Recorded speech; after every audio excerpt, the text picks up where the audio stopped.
Empower Black men to live extraordinary lives. Shatter the stereotypes. Power Black men. Power Black men. Shatter the stereotypes. Power Black men to live extraordinary lives. Shatter the stereotypes. Shatter the stereotypes. Power Black men to live extraordinary lives. Welcome to Shatter the Stereotypes, where the intention is to empower Black men to live extraordinary lives. This show is based on the simple idea that every Black man is capable of creating inner peace, dynamic health, great relationships, and financial abundance.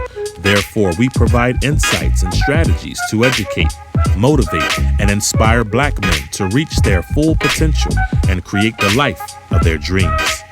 So if you're ready for some high-octane motivation and inspiration that supports and empowers you to live the life you were born to live, get ready to shatter the stereotypes so you can build a life that lights you up and positively impacts the world. So now, let's shatter the stereotypes with your host, Coach Michael Taylor. Hello and welcome to Shatter the Stereotypes, where our intention is to empower Black men to live extraordinary lives. In this powerful episode, I'm speaking with Eric King, who's the founder of Studio Speaking. And we're going to break down the real business of professional speaking. And this conversation is for Black men who feel called to speak, but have never been shown how the speaking industry actually works. So we're going to be talking about how to stop speaking as a passion and start building it as a business. We're going to talk about why your lived experience is an asset, not a liability. We're going to talk about the biggest myths that keep speakers underpaid and overlooked.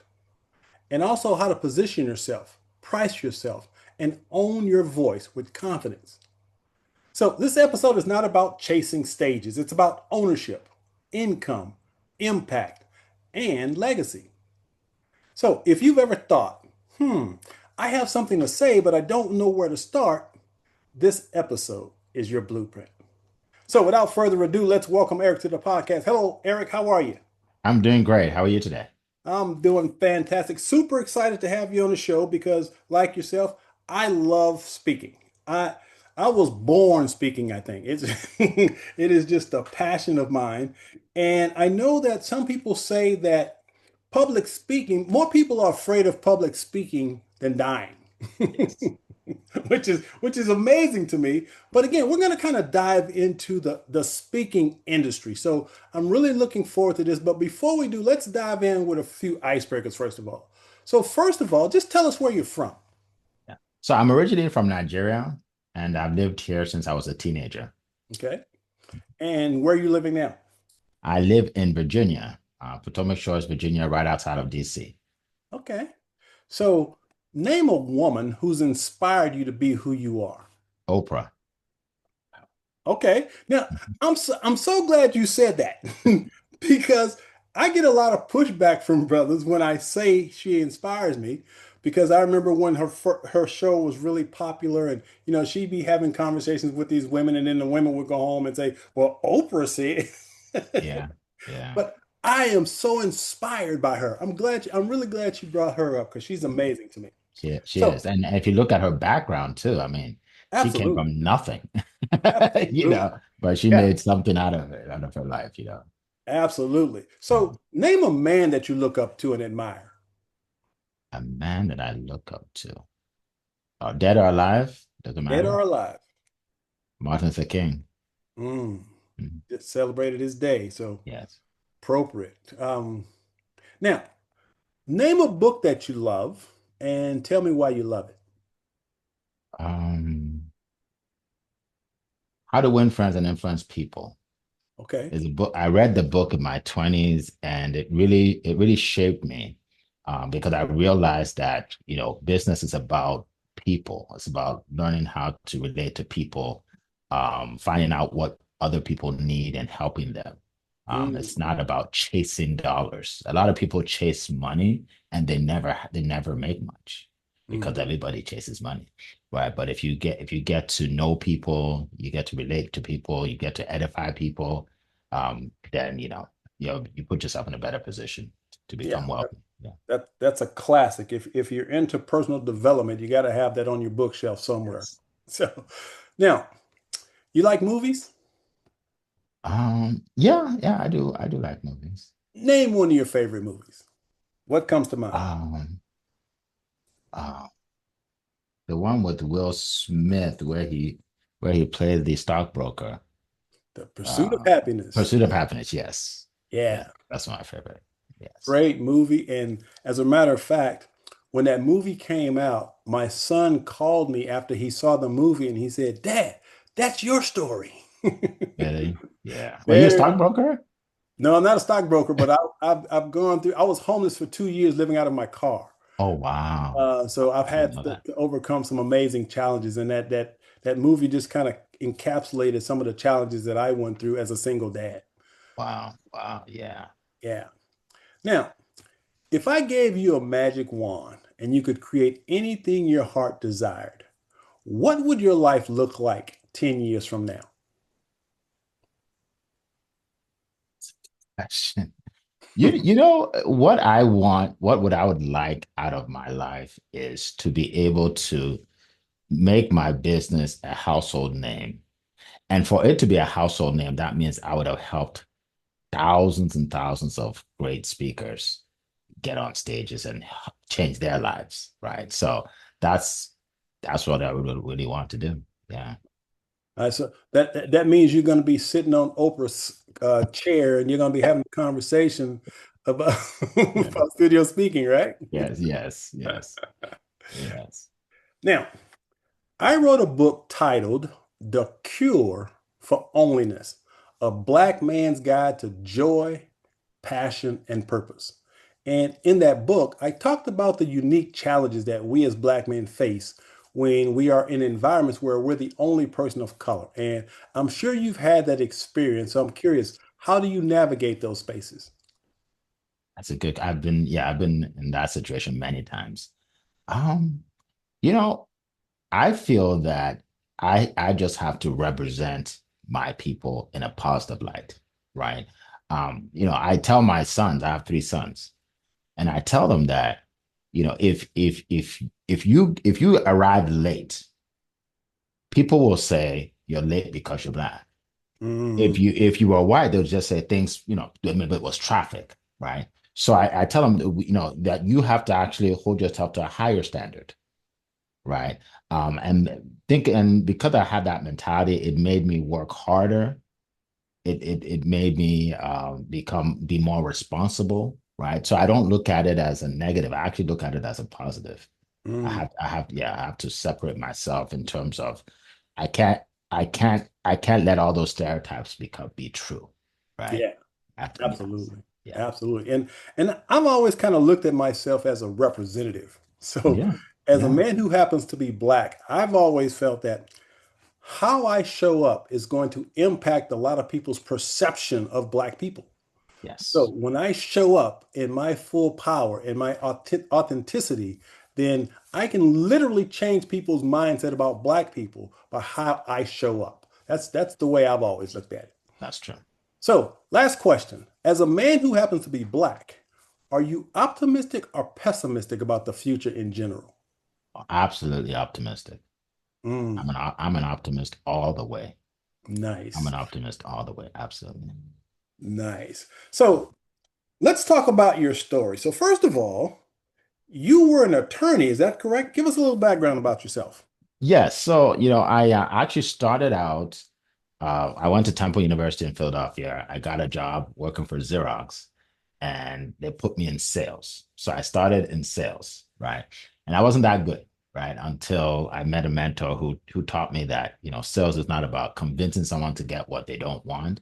It's really about helping people get what they do want. So I did that for a while. I was pretty successful, but then I felt like I wanted to do more. I wanted to be more influential in society. So I went to law school. I became an attorney, started practicing in Atlanta, Georgia.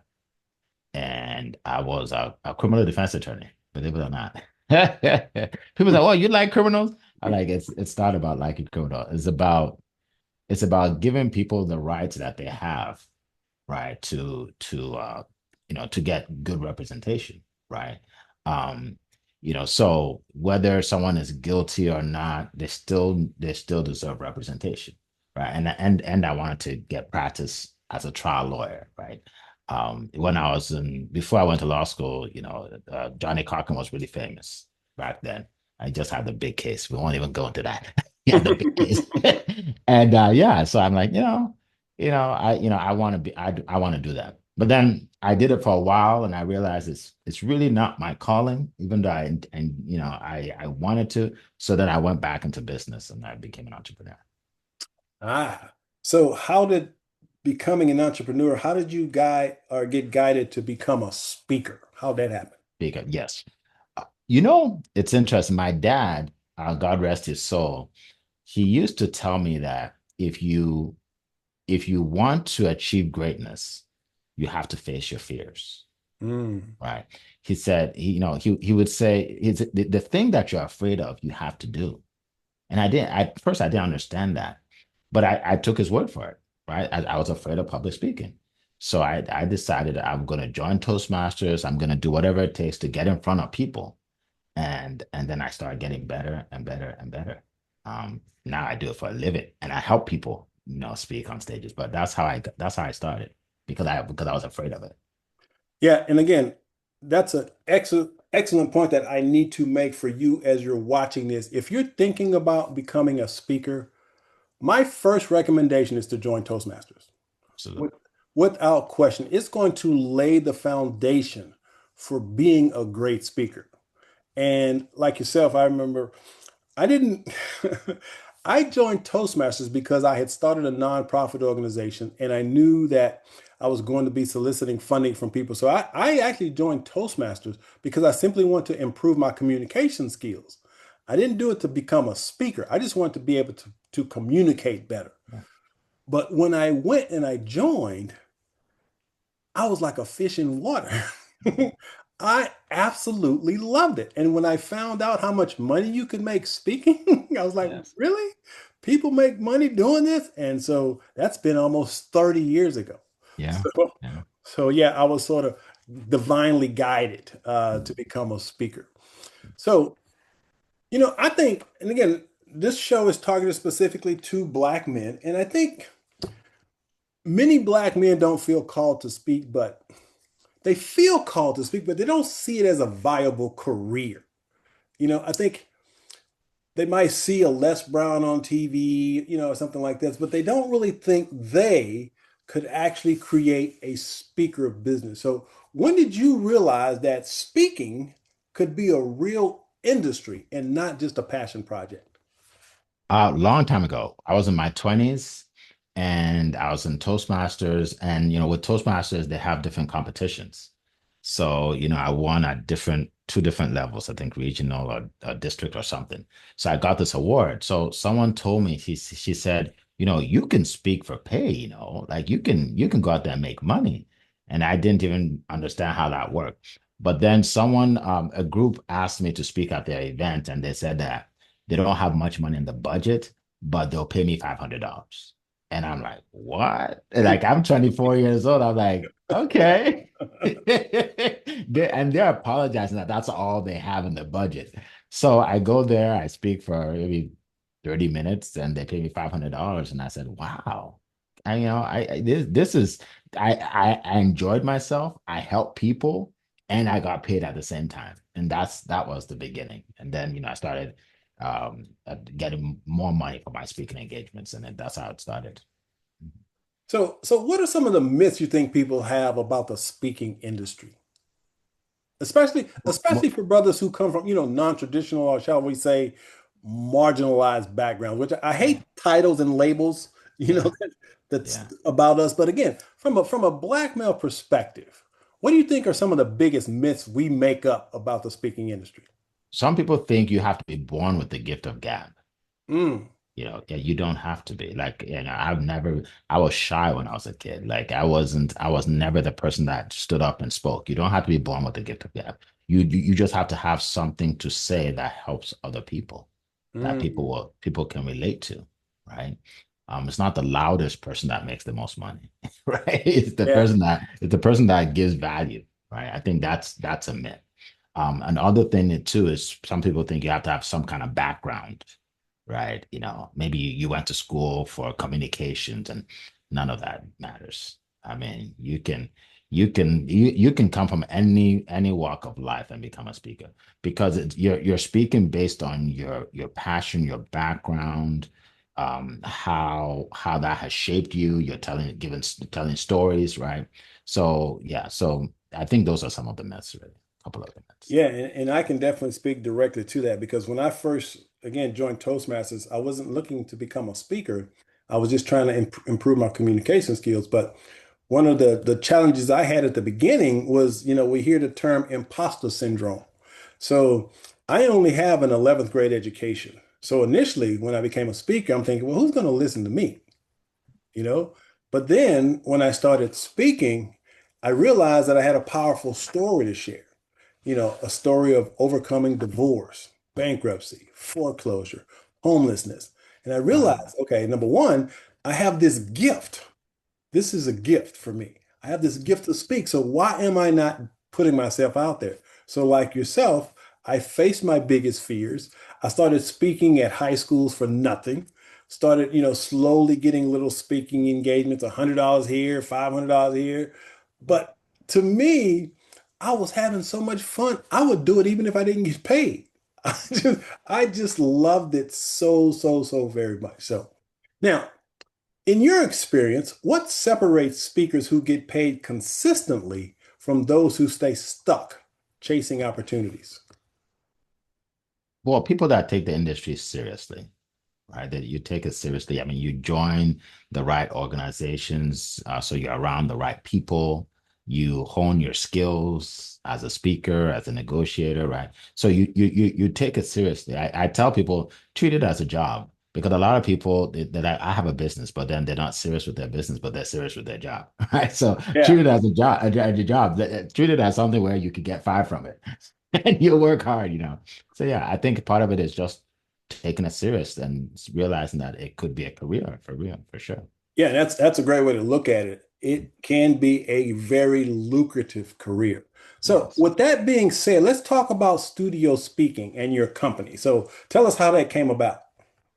Yeah, so I was a sales coach for years, and I wanted to get more visibility. So I'll get on podcasts, I'll get on online summits. And then I saw Tony Robbins do an event in a studio where he had the speakers come in the studio, and they're speaking, and they, yeah, as you can see here, and everybody else is on the big Zooms. And that was fascinating to me. I said, that's different, because one thing I know is, you have to separate yourself from others that do what you do. So I basically contacted them. I said, how can I get on the stage? And in so many words, they said, he really puts his friends on the stage, people he knows, right? So if he doesn't really know you, there's no way you can speak on a stage. And I think God told me, because I'm a believer, and I believe God told me that. Why are you chasing some other man's stage when you can create your own and you can help others, right? And that it just hit me like, yeah, like why? Like, why am I doing that? And I thank God that they said no to me. Because Yeah. if they said yes, I would have been happy just speaking on Tony Robbins' stage. Yeah. And now, it created a company that's helping a lot of speakers, coaches, and authors from all over Canada, United States and Canada now. Yeah, and making a difference and changing lives. So let's dive into a little bit about what you do and how you do it. So the little picture on the screen is actually your studio. So kind of walk us through what happens when they join your organization or you take them in. What do you do? Yeah. Yeah. So I give them an opportunity to speak at a live event. And I introduce them to the world, so to speak. I give them an award for their past accomplishments. We give them the video reels. So a lot of speakers actually get business from speaking live, and they get speaking engagements and sell their courses or what have you. But then we give them the reels, right? So they use that on their social media, on their website. Again, it gives them some credibility that people see that they spoke in the studio. And then we do all kinds of things. We do photo shoots, so they have pictures. We did come out with a magazine. We put them on the cover of a magazine. And now we even have a mastermind where they're able to join, network and collaborate with other speakers, coaches, and authors. So yeah, so we give them the tools they need to become, serious in whatever and what they're doing. Yeah, and so I have to emphasize the importance of putting together, shall I say, a speaker kit, if you will. One of the challenges I had at the beginning when I started speaking was I didn't have any footage of myself speaking. I didn't know what I was supposed to have as a speaker. I was basically just calling people saying, "Hey, I'm a speaker. Will you hire me?" Yeah. But again, with technology today, I mean, obviously it's a lot easier to, put together. But I want to break down how powerful I think your program is. And I haven't even done your program, but just going through your website and seeing your videos and what you're doing, I mentioned to you that I think it's the perfect platform for speakers because when you're first starting off, number one, the way your system is set up, you're letting people speak in front of a live audience. Okay, that's huge. Okay, so if you're thinking about becoming a speaker, like I said, you need to be in front of folks. Well, here's an Yeah. opportunity to speak in front of a live audience. My understanding is your studio is off the chain.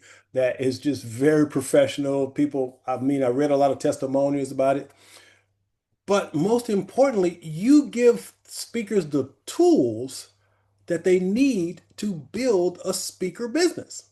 I mean, you basically give them all the tools they need. So, um, again, I think it's important that as speakers, we share insights and information.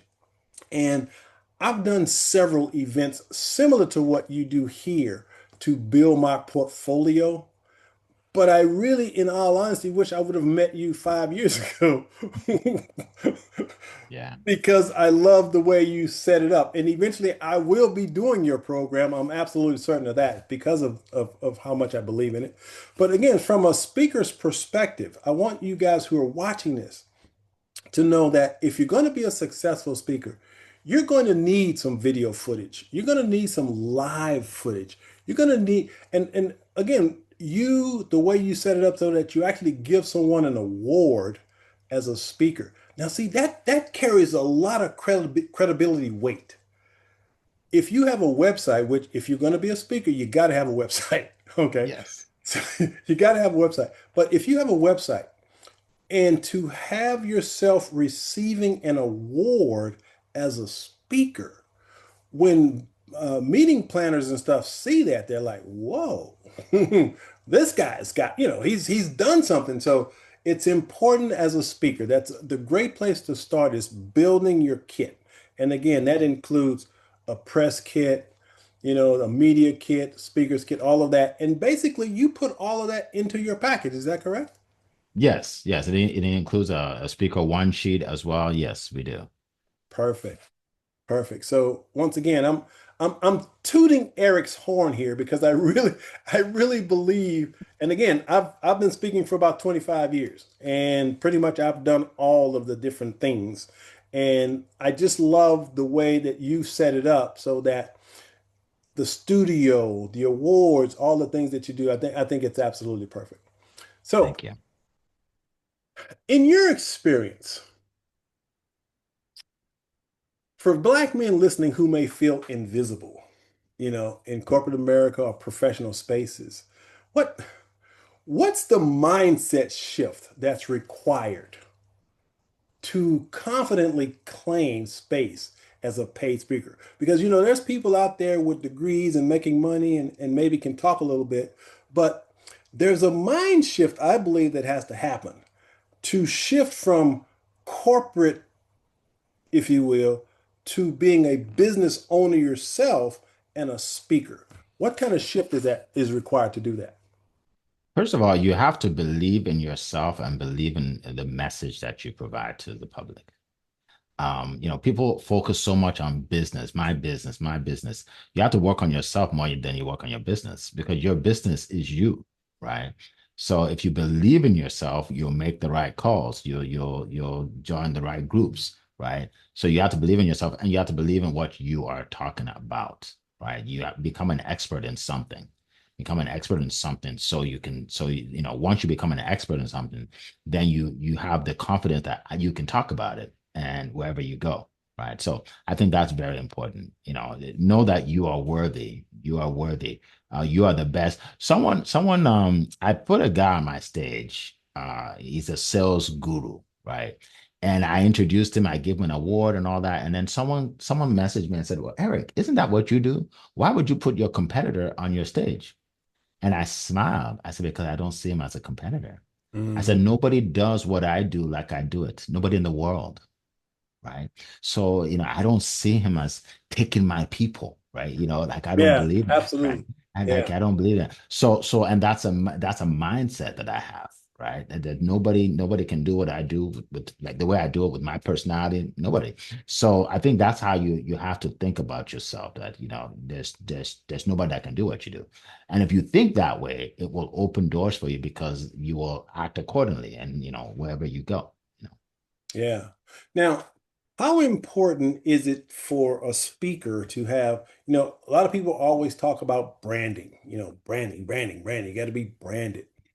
How important is it for a speaker to have a brand, which again, you kind of said that you are your brand basically, your story is your brand per se, but how important is it for a speaker to come up with a brand, for example, like having a tagline or a niche line or something? How important is that? It's very important because it separates you from everybody else, right? It separates you from everybody else. If you don't have a brand and you go around saying, let's say, I'm a life coach, well, you know how many thousands of people say that every day, right? Yeah. So you have to be a specific type of life coach, and you have to have something that separates you, right? That's to me, I think that's very important. I remember when I was focused on my sales coaching, I called myself the compassionate closer, right? So my website was thecompassionatecloser.com. Everything's compassionate closer. So people would say, "Wow, that I like that." So okay, so you're selling with compassion. So then they are drawn to me, right? If I just said to everybody, I'm a sales coach, then they can just, Google sales coach, go on LinkedIn and they see 1,000, like, okay, which one do I pick? But because I focused on I help you make sales without being pushy, compassionate closer. People are like, oh, okay, that I want to be a part of that. I can do that. Right. So Yeah. yeah, so that's how I separated myself. Yeah, Yeah. So I think of myself as the human potential architect. there you go. I help people redesign their inner world so they can live from power, purpose, and possibility. I And like what that. that looks like is when we talk about power, I believe that there is a divine intelligence that created this universe. You can call it what you want to call it. You can call it God, you can call it whatever. But I believe that's the source of our power, and we got to connect to that. Secondly, I think each of us has unique gifts and talents. We have this unique purpose that we have to find. That's our responsibility. And when we connect to our power, find our purpose, then we can create infinite possibilities for our lives. That's kind of my tagline, if you will. That's what I I love do. it. So, I love it. so let's see here. So, one of the challenges that speakers have when they're first getting started is how do I price my services? How do I, as a speaker, what do I charge? So, what's the best way to figure out how much to charge for speaking? Yeah. So, well, when you're new, you obviously, cannot charge too much because obviously people probably won't pay you that much at the beginning and you're not comfortable asking for that. So, I mean, find out what the going rate is, what the going rate is. And then depending on how much experience you have in the area, you don't have much experience. So you have to be willing to take gigs where you're not making a whole lot. And that's just the way you start. And then as you become an expert, you can start raising your prices. Mm. Now, Start with raising. that being said, and again, I love the figure you said $500. I remember the first time I got $500, I didn't know what to do with myself. I was like, Yeah. what? Yeah. You Yeah. gave me $500 to speak for 30 minutes.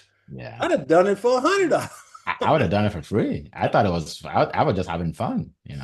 So, but here's the thing, as you're watching this, you got to start somewhere. Like I said, I started speaking for free. I Mhm. started speaking at elementary schools There you go. to get comfortable. I moved Mhm. up to high school, which if you can speak to a high school crowd, you're a really good speaker. Let me tell you You're a that. good speaker. Let me Yeah, tell, because they let don't me, have much patience. They yeah, don't. they They have don't have much no, patience. their attention span is about that long. And if you Yeah. can keep them engaged, Yeah. trust me, you can speak in Yeah. front of anybody. Absolutely. But then, I started climbing the ladder and, I've gotten to a point now, and this isn't to brag or boast, but I can get $10,000 for a speech. Hmm. And so Hmm. if you're watching this and you're thinking, well, how much money do speakers really make? That's really at the bottom of the rung, if you will, in terms of Hmm. professional speaking. Yeah. You have these guys that are making 25, 30. Barack Obama, I think, get like $150,000 to speak for an Yeah. hour. But my Yes. point here is that speaking can become a very lucrative business. Yes. It can be very lucrative. So keep that in mind. So this is what I think is really powerful. So what role does storytelling and lived experience play in building a powerful speaker brand, particularly for Black men whose stories are often overlooked? Yeah. Storytelling is very important because when you tell your story, people are able to resonate with you. People feel the connection, right? I always tell people if you have a product, if you just go out there and say, "This is how much my product is," this is, this is how I can help you. People think, well, I've seen that before. I know of somebody else that does that. But if you share your story, nobody has your exact story, right? So that's how stories are really powerful. Sometimes when I speak, I tell them like three, four stories in one speech, even more, and because again, I know the power of that. It draws people in, Yeah. and people that don't even want to be there, they start hearing your story and they start leaning in, right? They Mhm. because like, oh, this is good. I'm gonna get something out of this. So yeah, so it's very important. Yeah, and I think one distinction to be made when you're telling stories is in most cases when you're telling a story, you're speaking from the heart, not the head. That's true. And That's true. that's what people connect with. I can sit here and give people data and information from my head, and it'd be really boring. Yes. Nobody Yes. wants to just hear numbers and data. But when I speak from my heart and I'm willing and able to be vulnerable in sharing my story, people connect to that. People really connect to that. So that's really important That's to think about. Being able to tell stories because great speakers are just great storytellers. That's the bottom line. They're just great storytellers. Exactly, exactly. Now, how important is positioning and niche clarity? A lot of people say, well, what's your niche? So how does a speaker figure out, what lane they should be in, what their niche should be? Yeah, good question.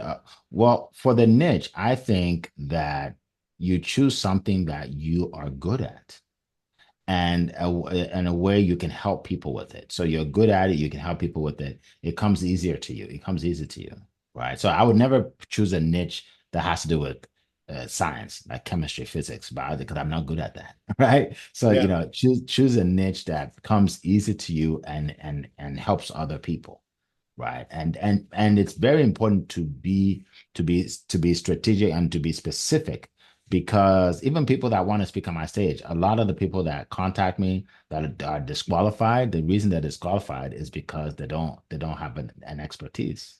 They Mm. know that, oh, I could talk about anything, Eric, anything like, I can talk about personal development. I can talk about insurance because I'm an insurance agent. I'm a barber, so I can talk about that too. And then they just go on and on and on. And I'm thinking, you're not an expert at anything, right? So yeah, so it's important to become an expert and focus on something again that you're good at and that you can share value. Yeah. So here's something to think about as a speaker. Always speak or only speak on things that you know about or have earned the right to speak about. There you go. Think about Yes, that. I Things agree. that you know about and have earned the right to speak about. Like you said, when I first started speaking, I kind of had that same, oh, what do you want? I can speak about something. What do you want me to speak about? I can, I can speak on anything. But no, you've got to talk about the things that you've earned the right to speak about. So, for example, I wrote a book called Adversity is Your Greatest Ally. Now, speaking from experience of overcoming divorce, bankruptcy, foreclosure, I mean, I've got instant credibility because I'm showing you that, yes, I've gone through some adversities and now I've overcome those adversities and I want to help you overcome your adversities. That's how you create a niche, sharing your story, your own experience, things that you've earned the right to talk about.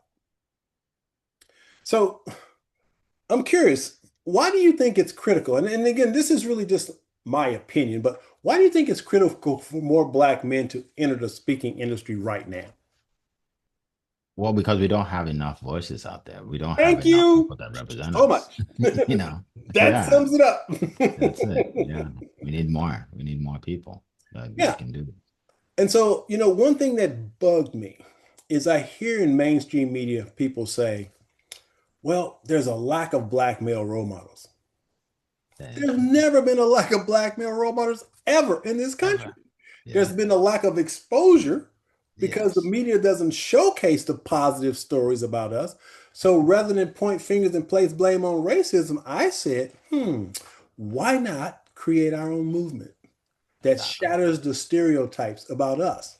And that's how I launched the Shatter the Stereotypes movement because I got so tired of hearing people say there aren't positive Black male role models. So what I do is I interview positive Black male role models and I put them out there. And I love what Tyler Perry said when he said, "Stop fighting for room at the table. Build your own table." Yeah, I believe in that. When he said that, man, I lit up like a Christmas tree. I was like, "Bam, there you go." And as a result of hearing that conversation, that quote from Tyler Perry, I became a filmmaker and, There and you go. created my own documentary. I was so inspired by what he said. And of course, Wow. he's one of my heroes too. So, Me too. Me too. I've read his story over and over. Yeah. yeah.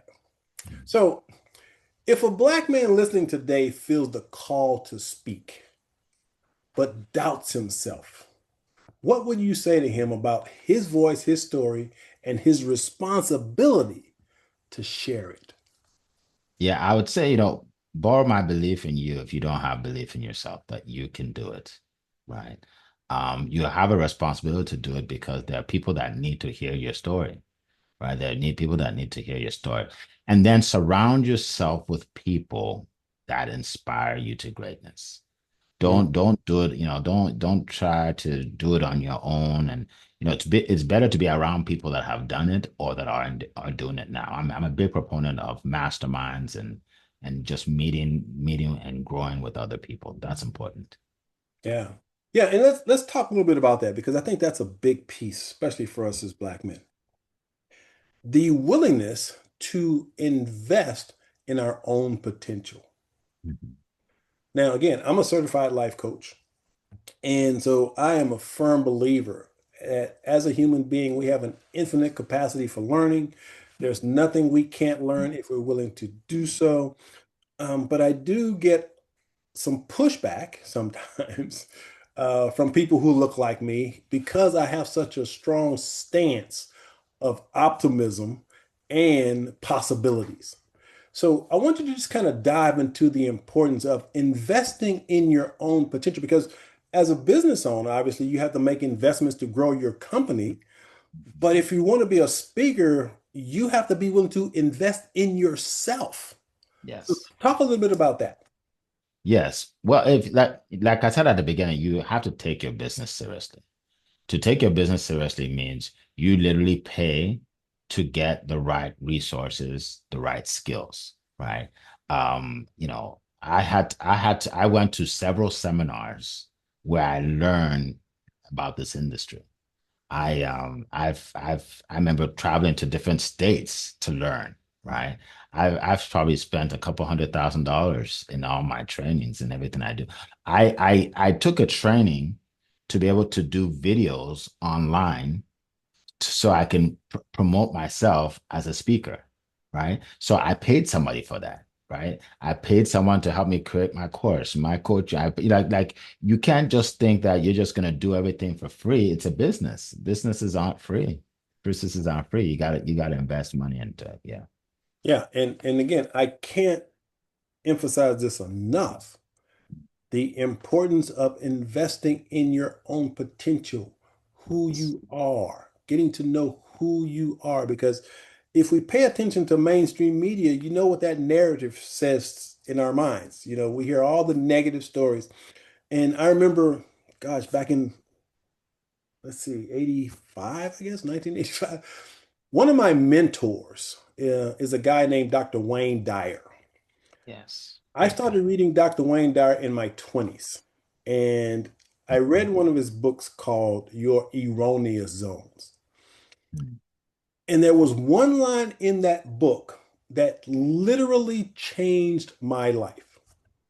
And it said this: as a human being, you have the capacity to do anything any other human being has ever done.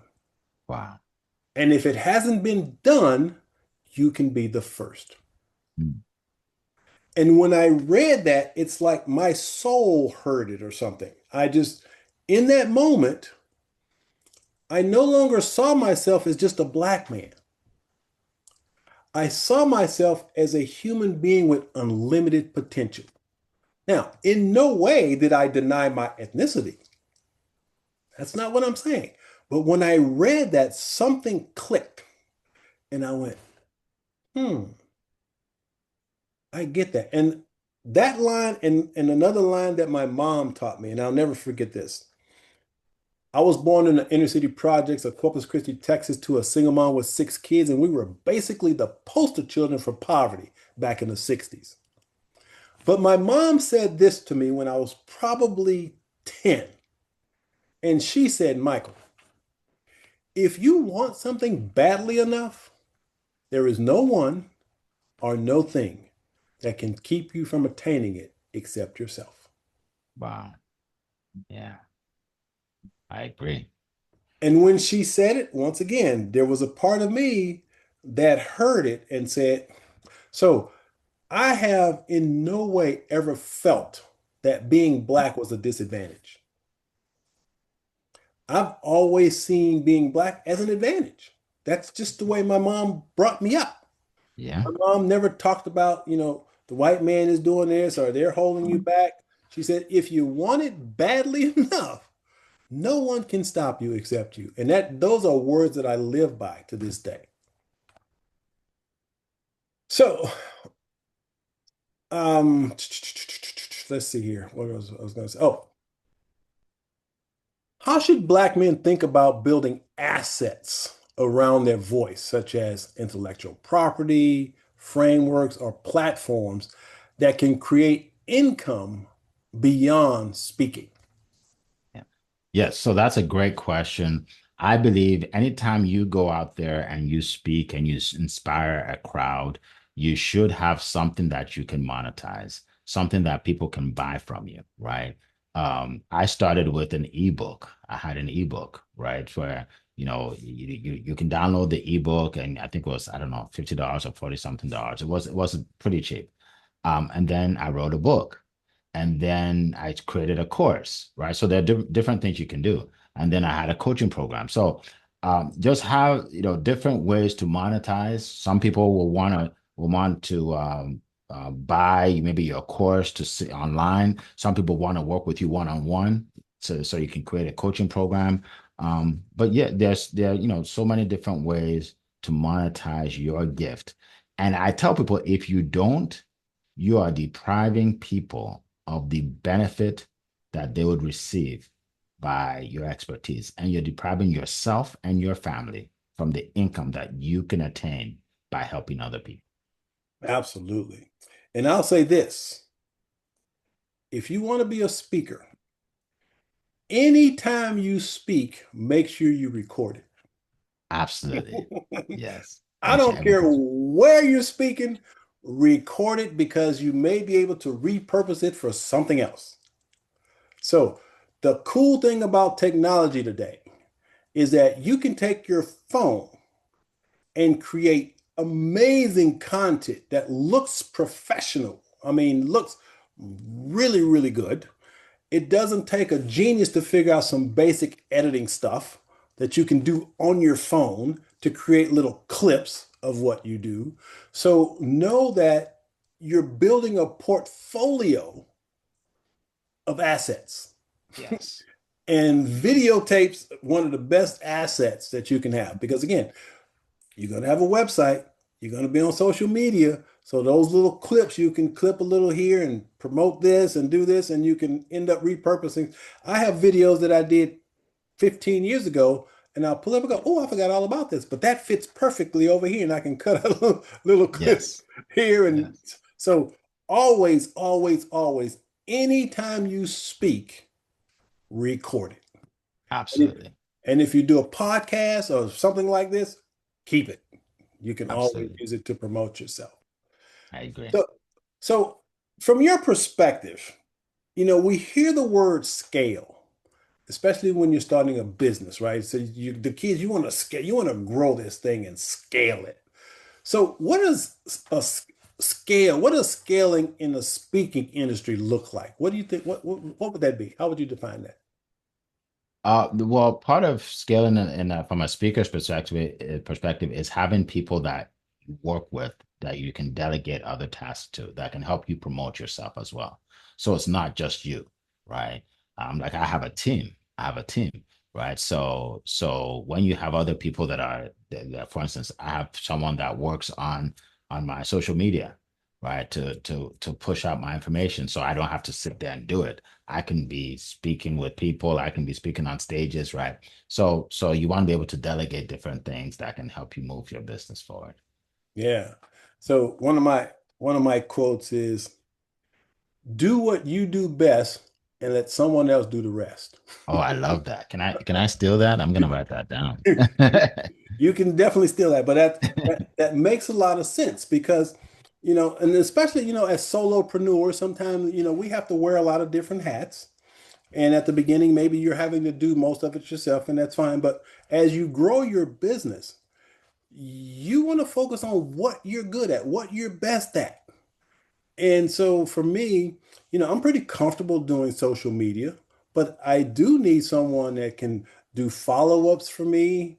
And what's unique about technology today is you can hire these virtual assistants to do some of these repetitive tasks for pretty cheap. Yes, yes, I do, and For I do, and I do. yeah, so for example, I went online. I had somebody create a list of, 50 businesses that I wanted to try to approach for a speaking engagement.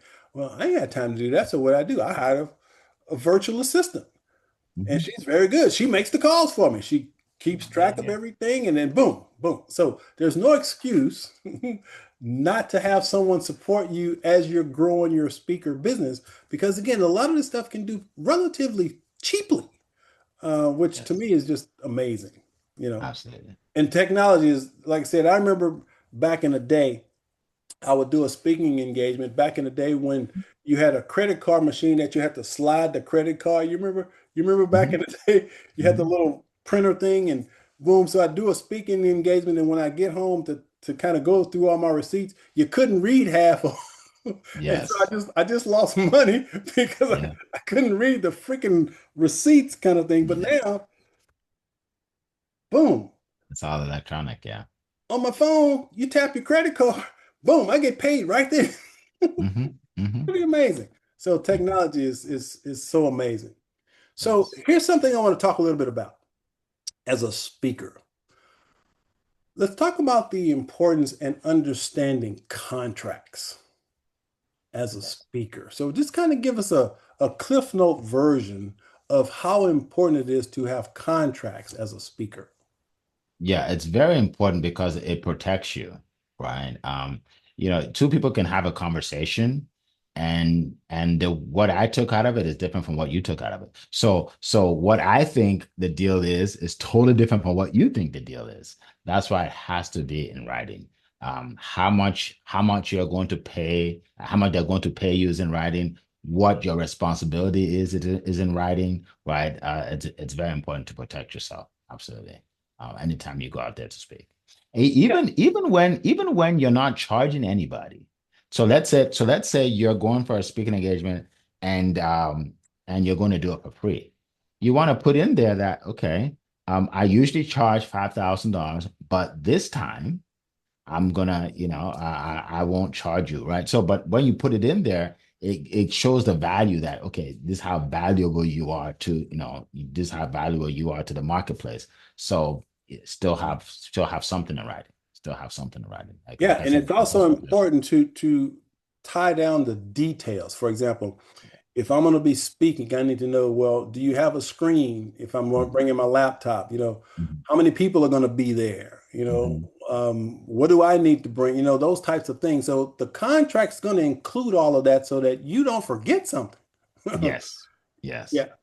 Now, Yes. when you're signing contracts, Eric, so tell the audience about, so how does that work when you get paid? Do you like get half down or you get paid in full? How does payment work as a speaker? Yeah, so well, it's really all of the above. It depends on who you're working with. Some people will decide to pay you half down. Not too many people pay you the whole thing unless, if you have a great reputation, someone like, Les Brown, they'll probably pay him, the whole thing. But if you're a new speaker, don't be offended if they don't pay you the whole thing up front. Like, they're not sure if you're gonna show up, right? So half down is standard. Half, they'll pay you half, and then after you speak, they give you the other half. And so when you say when you done speaking, is that immediately after you finish speaking, or do you wait 30 days for the remainder? How does that work? And it depends on, again, who you're working with. The bigger companies, it takes everything takes a while, right? So it's not like they don't want to give you the money, but they have, certain hurdles they have to jump through. So that could take you 30 days, right? But if it's a small, if you speak at a local church, I mean, they could pass around the plate and get you enough money and pay you right there. Right? We need to pay brother Michael. So, put as much as you can in here. They'll pay you right there, right? So it really depends. But whatever it is, find out beforehand. You don't want to get somewhere and you're expecting to get paid and then they tell you it's gonna take 30 days. Find out before you go there so there are no surprises. And that's why you go over that contract and Mhm. make sure Yes. that's all in the contract so you have Yes. something to stand on. It's Yes. extremely important. Very important. So, from your experience working with speakers, how does proximity to the right rooms and relationships change everything? Because they say we're the sum total of the five people we hang around the most. So, Mhm. as a speaker, how important is it to be in proximity to other speakers? Very, very important because a lot of your speaking engagements will actually come from other speakers that know of you, right? If it's easier, like you said, you said it earlier that you'll make calls, outreach, we call it, outreach to get speaking engagements. It's much easier if someone refers you, right? So let's say I'm speaking somewhere and they need another speaker, and I say, oh, you know what? I know a perfect speaker. His name is Michael Taylor. Like, oh, really? Okay. Now, they're more likely to hire you to come and speak because you are referred by me, Absolutely. right? So that's why you want to have that network of other speakers that that can refer you as well, right? And it's easier to get gigs and you can charge more because they vouch for you. They vouch for Mhm. you. Yeah. Yeah, it's extremely, extremely important. Now, I'm real big on collaboration, and a lot of times, too many times I've heard people say, "Well, black people don't support each other." You know, a lot of these Mhm. stereotypes. But I think it's really important to share resources. And that's one of the reasons why I do this show, because again, I'm hopefully giving you an opportunity to share your resource and what you do. But I want to bring something to mind. I don't know if you have you heard about this platform called Talkadot? I have, yes. Yes. So I don't know much about it though, but I know some speakers are using it. yeah, so I use Talkadot a lot. And here's what Talkadot, and it's just like it sounds, Talk a dot. I don't know why he came up with that name, but he says because it rhymes with a lot. He says, if you want to speak a Talk lot, a you lot. got to talk a dot. Yes. But anyway, I interviewed the guy, one of the founders on my podcast, but I want to share this resource because I really love it. Because one of the things that you're going to need as a speaker are testimonials. Um, people saying what they got out of your talk, how good you were, whatever. Well, with Talkadot, what it does is when you sign up, and you can get a free account, um, you sign up and you set it up, and what happens is it creates a QR code. And at the end of your presentation, like if you got a PowerPoint or something, you put that code up on the screen, and then you ask the audience to do your favor, and you're going to give them something in exchange for scanning that QR code with your phone. Well, when they scan it, it's going to ask them a couple of questions like how much they enjoyed it, would they like to hear you again? But it gives you some data and feedback about your speech. And it's really powerful, and it's just a great tool because it also asks the question, do you hire speakers? And it doesn't use that term, but it basically asks, do you hire speakers? And so it creates leads for you. If there's somebody in the audience that might want you to speak, they see that and they go, yes. And now you've got an instant contact to contact them about a possible speech. So if you go to talkadot.com, talkadot.com, it's just a wonderful resource that I really enjoy. If you're going to be a speaker, look into it. I think it's great.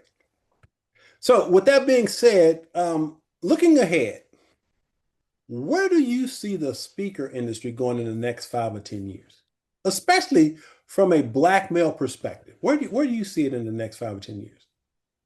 I feel that it will continue to grow, and the people that are taking it seriously, that have a particular niche, will be the ones to become the most successful. Because I think a lot of people are getting into it, but people are just they don't. A lot of people don't really take it seriously, right? Mhm. So they're like, okay, you know what? I just to make extra money on the side, I'll be a speaker, but they don't realize the work that actually goes into it to be Absolutely. a Absolutely. paid speaker. It's a job. It's like a full-time job. Hmm. So yeah, Yeah. I believe it'll continue to grow, and the people that separate themselves are the people, like I said, that really take it seriously. And with that being said, if you're thinking, oh man, it's too crowded, I don't have room to fit in, no, don't go there. No, Your story separates you from everybody else.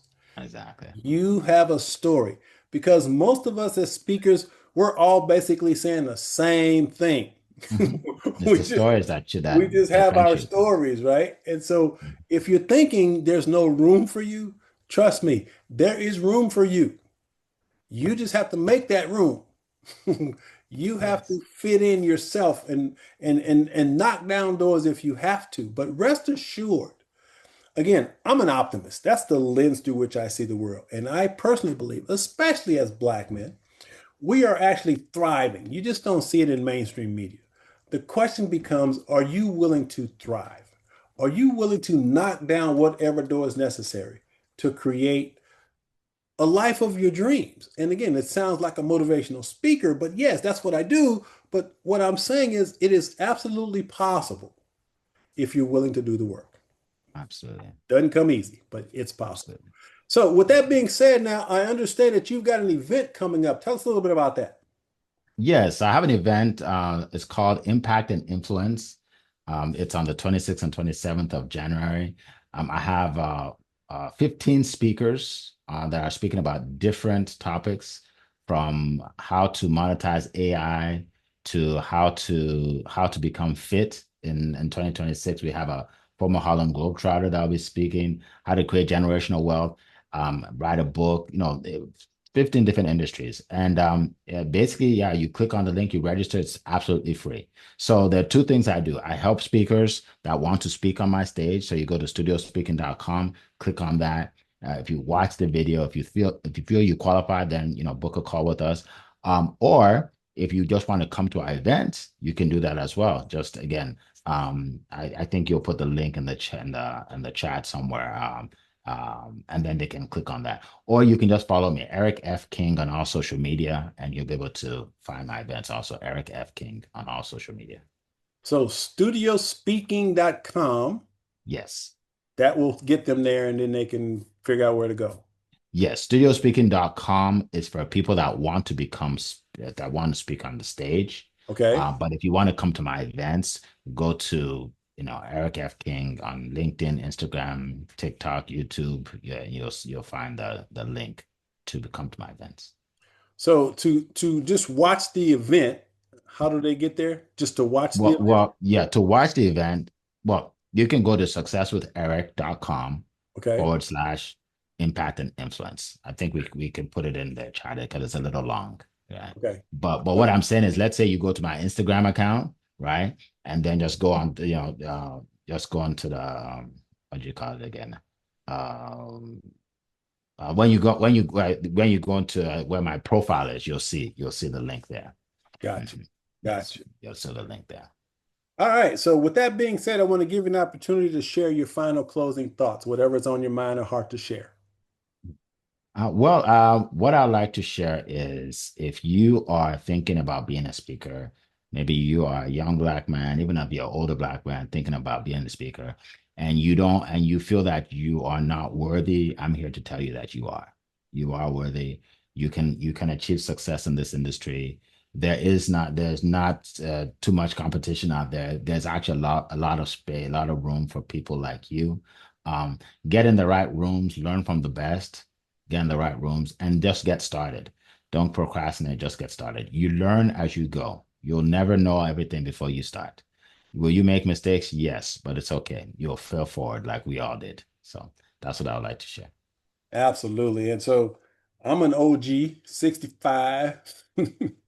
So there's no age limit to speaking.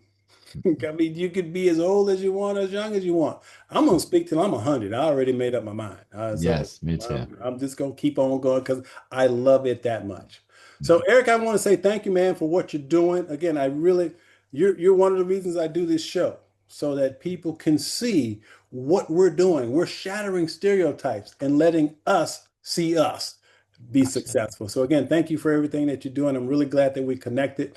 And I know this isn't an accident. We were brought together by divine appointment. And yes, I will be doing your program one day. I'm absolutely certain.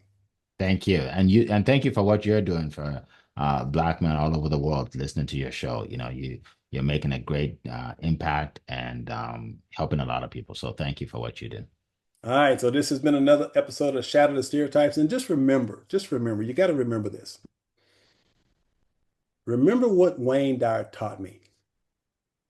As a human being, you have the capacity to create anything any other human being has ever created. And if it hasn't been created, you can be the first. I'll leave that with you. Take care.